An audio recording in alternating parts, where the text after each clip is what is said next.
آج میں آپ کو بتاؤں گی کہ مٹھل لڑکیوں کی نشاندہی کرنے کا سب سے آسان طریقہ۔ ویورز، آپ کو پتا ہوگا یا نہیں، لیکن لڑکیاں بھی موشت زنی کرتی ہیں۔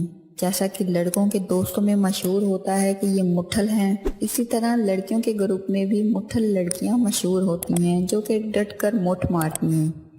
جیسے لڑکوں کو دیکھ کر پتہ چل جاتا ہے کہ یہ باتھ روم میں پانی نکالتا ہے، ویسے ہی لڑکیوں کو دیکھ کر پتہ چل جاتا ہے کہ یہ مٹھ مارتی ہیں۔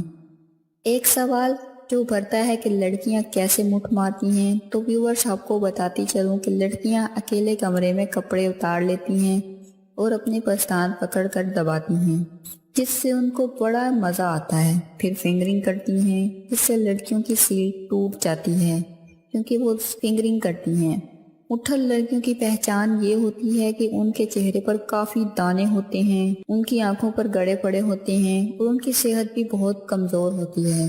آج کا ہمارا موضوع یہ ہے کہ کیا میاں بیوی ایک دوسرے کی شرمگاہ کو چوم سکتے ہیں یا نہیں۔ ہمارے معاشرے میں اکثر و بیشتر لوگ سوشل میڈیا سے عجیب و غریب چیزیں دیکھتے ہیں اور پھر وہی عمل کرنے کے خواہش مند ہوتے ہیں، اور یہی بات کہ میاں بیوی ایک دوسرے کی شرمگاہ کو چوم سکتے ہیں یا نہیں، یاد رکھیں کہ میاں بیوی کا آپس میں تعلق اللہ تعالیٰ نے مقرر کیا ہے۔ اللہ تعالیٰ کی طرف نکاح کے دو بول کے ذریعے جو میاں بیوی ایک دوسرے درمیان رشتہ قائم ہو گیا ہے، تو یہ کام حلال ہے۔ جو چیز حلال ہے وہ چیز حلال ہے، اور جو حرام ہے وہ چیز حرام ہے۔ لیکن اس کے باوجود بھی یہ یاد رکھیں کہ میاں بیوی کے درمیان بھی ایک حیا والا رشتہ ہوتا ہے۔ ہم ماں باپ جب ہم بستری کر رہے ہوتے ہیں، ہمارا ایک مخصوص معاملہ ہو رہا ہوتا ہے، اس وقت ہم ہر اس چیز کو بالائے طاق رکھ دیتے ہیں اپنی اندرونی خواہشات کی وجہ سے۔ یہ یاد رکھیں کہ ہم بستری کے وقت ماں باپ جس حالت میں ہوتے ہیں، ان کے اندر کی جو کیفیت ہوتی ہے، وہ اسے اگر اس حالت میں عمل ٹھہر جائے تو وہی اثر بچے پر آ جاتا ہے۔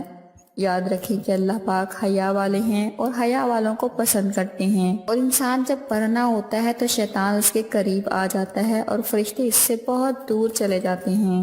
ہمیں ان چیزوں سے بچنا چاہیے، لیکن ہم انہیں دیکھ کر انہیں عمل پیرا ہونے کے خواہش مند ہوتے ہیں۔ آپ خود سوچیں، ہماری زبان اللہ پاک کا نام لیتی ہے، ہمارے نبی پاک کا نام لیتی ہے، ہمارے ہونٹ قرآن پاک کو بوسہ دیتی ہیں، تو آپ یہ کس طرح یہ برداشت کر سکتے ہیں کہ ہمیں اللہ پاک کا نام لینے والی زبان، قرآن پاک پڑھنے والی زبان ایک گندی جگہ کا بوسہ لے؟